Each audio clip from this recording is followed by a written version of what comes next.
पिछले एपिसोड में हमने देखा था किमीमारू लैंड ऑफ फायर के जंगलों से बाहर निकलकर एक ग्रास के मैदान में लैंड करता है और नारुतो नाइन टेल फॉक्स का चाकरा यूज करने के कारण वो भी वहां जल्दी से पहुंच जाता है। फिर नारुतो किमीमारू से बोलता है, वो ओरोचिमारू क्या करना चाहता है सास्के के साथ। मेरे मास्टर ओरोचिमारू की आत्मा अमर है, पर आत्मा अमर होने का ये मतलब नहीं कि उनका शरीर भी हमेशा अमर रहेगा। उन्हें अपनी आत्मा के लिए हर 3 साल में नया ताकतवर शरीर चाहिए। तुम्हारा मतलब वो सास्के का शरीर इस्तेमाल करेगा? सही कहा तुमने। हरगिज नहीं, मैं ऐसा होने नहीं दूंगा। नारुतो ये बोलकर मल्टी शैडो क्लोन जुत्सु करता है तो नारुतो नाइन टेल फॉक्स का चाकरा यूज करने की वजह से नारुतो 1000 या उससे भी ज्यादा शैडो क्लोन्स बनाता है। किमीमारू अपने चारों तरफ इतने सारे क्लोन की हड्डी निकाल सकता है। फिर नारुतो के सारे क्लोन उस पर हमला करते हैं, पर वो आसानी से उन क्लोन्स से बचकर उन्हें एक एक करके मारता जा रहा है। तभी यहाँ दूसरी ओर तायुया अपनी बांसुरी बजाते ही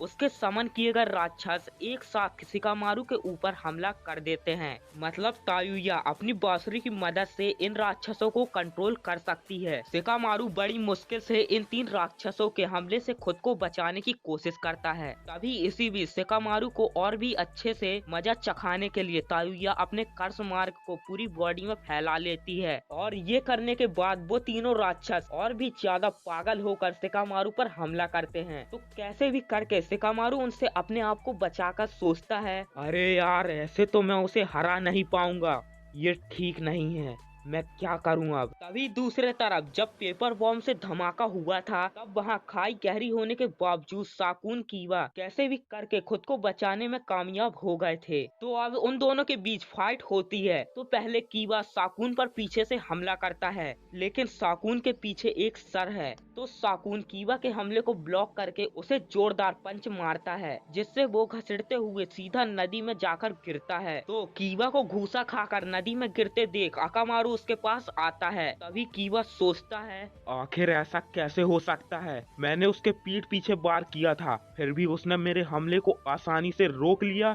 तैयार हो जाओ अकामारू, हम उस पर दोनों तरफ से हमला करेंगे। कीवा के इतना बोलते ही अकामारू कीवा के रूप में ट्रांसफॉर्म होता है। फिर दोनों पूरी तेजी से घूमते हुए साकुन के आगे और पीछे दोनों तरफ से हमला करते हैं, जिससे वहाँ एक छोटा सा धमाका होता है। तो उकोन अकामारू को जोरदार मुक्का मारता है, जिससे वो दूर एक पत्थर से टकराकर अपने असली रूप में आता है। उसे मारने के बाद साकुन भी कीवा को एक पंच मारता है, जिससे वो भी दूर एक पत्थर से जोर से टकराता है। फिर उसके बाद पलक झपकते ही साकुन कीवा के पास जाकर उसका गला पकड़कर अपने कर्ष मार को पूरी बॉडी में फैला लेता है और ये करने के बाद वो कीवा को बोलता है, क्या कहते हो? हम दोनों की जोड़ी कमाल की है ना? वैसे मेरे भाई का नाम है उकोन। वो ज्यादातर मेरे अंदर सोता रहता है, लेकिन सही समय आने पर वो खेलने के लिए बाहर आ ही जाता है ना मेरे भाई? हाँ। कीवा को मुसीबत में देखकर साकुन भी ठीक वैसा ही करता है। तो इन दोनों को ऐसे रूप में देखकर कीवा अकामारू को बोलता है, मेरे दोस्त अकामारू, वक्त आ गया है, चलो इन्हें अपनी नई ट्रिक दिखाते हैं। तभी अचानक से साकुन कीवा की तरफ दौड़कर आ रहा होता है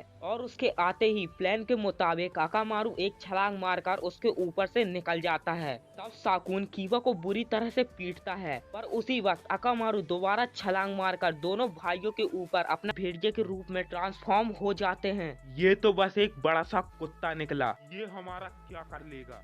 तभी अचानक से वो बीस्ट फुल स्पीड से घूमते हुए उनसे जोर से टकराता है और वो हमला इतना खतरनाक था कि इसके बाद वो दोनों भाई बहुत बुरी तरह से अलग अलग हो जाते हैं। और ये देखकर कीवा अकामारू को लगता है कि उन्होंने कर दिखाया, लेकिन तभी दोनों भाइयों के एक साथ हाथ और पैर बाहर निकलते हैं। ये देखकर कीवा चौंक जाता है। वो एक और बार उसी जुस्सू से उन पर हमला करता है, लेकिन साकुन और उकोन दोनों एक साथ समनिक जुस्सू करके एक लेजेंडरी दीवार को समन करते हैं। तो कीवा और अकामारू उसी दीवार से जोर से टकराकर नीचे गिर जाते हैं। तभी उकोन एक जोरदार पंच कीवा को मारने ही जा रहा था, लेकिन अकामारू बीच में आकर उस पंच को अपने ऊपर ले लेता है, जिससे वो नीचे गिरकर बेहोश हो जाता है। फिर उसके बाद कीवा देखता है वो दोनों भाई कहीं गायब हो चुके हैं, लेकिन एक आवाज आती है, क्या हुआ? किसे ढूंढ रहे हो? उकोन बिना कीवा के पता चले उसके शरीर के अंदर घुस चुका है और ये देखकर कीवा पूरी तरह से हैरान हैरान हो जाता है। वो उसे एक पंच मारता है पर ओकॉन उसके हाथ को पकड़कर बोलता है, माफ करना, पर तुम मुझे हराने के लिए काफी नहीं हो।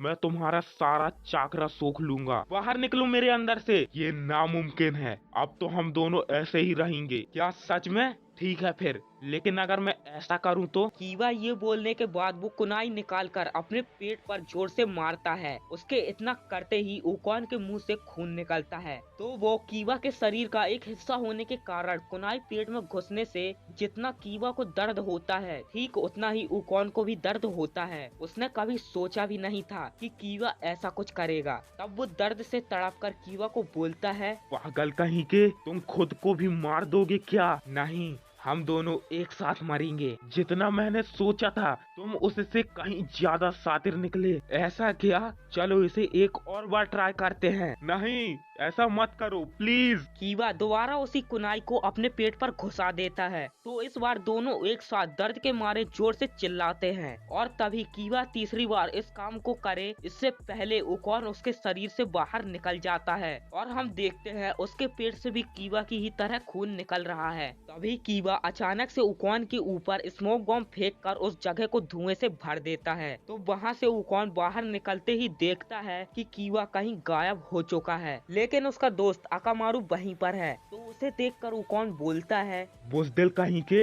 अपने कुत्ते को यहीं पर छोड़ के खुद कहीं भाग गया। चलो कोई नहीं, मैं इस कुत्ते को कुचल दूंगा। तो जब ओकॉन ये बोलकर अकामारू के पास पहुंचता है तो अचानक उसके शरीर से धुआं निकल के वो बलून की तरह फूलकर फट जाता है और उसके फटते ही बहुत सारी कुनाई फुल स्पीड से ओकॉन को लगकर उसकी हालत और भी बदतर हो जाती है। तभी यहाँ कीवा जख्मी होकर किसी भी तरह अकामारू को वहाँ से लेकर वो तो भाइयों से बहुत दूर इस पत्थर के पीछे छिपा है और कीवा का खून रुकने का नाम ही नहीं ले रहा है। वो उस दर्द को सहकर अपने कुछ पुराने दिनों को याद करता है जब वो और अकामारू पहली बार मिले थे। दूसरे तरफ किमीमारू नारुतो के आधे शैडो क्लोन को खत्म कर चुका है, मतलब उसके लिए ये सारे क्लोन्स कुछ भी नहीं। तभी किमीमारू अपने कंधे से एक हड्डी निकालता है जो दिखने में तलवार के जैसे है। उसे इस तरह से अपनी हड्डी को निकालते देखकर नारुतो को समझ नहीं आता है कि वो किस तरह का इंसान है। उसके बाद किमीमारू फिर से नारुतो के क्लोन्स को मारना शुरू करता है। तभी इस तरफ जख्मी ओकॉन बहुत मुश्किल से साकुन के पास आता है। तो ओकॉन को ऐसे देखकर साकुन पूरी तरह से चौंक जाता है। भाई तुम्हारी ऐसी हालत कैसे हुई? मैं उस बच्चे को ढूंढकर उसके टुकड़े टुकड़े कर देना चाहता हूँ, लेकिन अभी मेरी हालत बहुत खराब है। उसे तुम ढूंढो भाई। ओकॉन ये बोलकर वापस उसके शरीर के अंदर घुस जाता है। तभी साकुन बोलता है, मुझे पता नहीं था कि वो लड़का तुम्हारी ऐसी हालत कर देगा, पर कोई बात नहीं भाई, हम दोनों उसे मिलकर मारेंगे। ये बोलकर साकुन कीवा को ढूंढने चला जाता है।